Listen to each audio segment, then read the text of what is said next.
Ang mga yan po na nakikita nyo dito sa anong to, sa daan na to, ayan, mga kumakain kasi alas 12 po ng tanghali, rush hour ata. So ang lahat ng yan, siya po ang mga empleyado ng kumpanyang ito, na kung saan ang harapan po niyan, yun po ang lalagyan namin ng machine.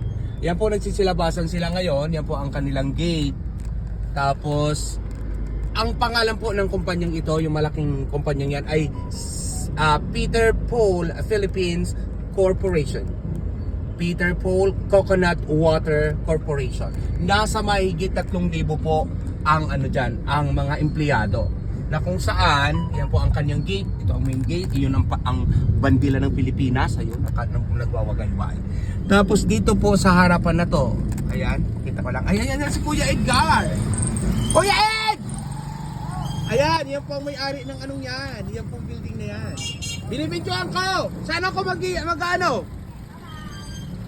Saan ako magpa-parking? Ayan po, yan pong kantin na yan. Ang lalagyan natin ng machine. So, yun. Hanggang doon po yan. Papunta po ito sa Pahiga. Ayan, gignite na pala ako ng traffic for naman, guys. Yan, vlog pa more. So, thank you. Babalik lang po ako.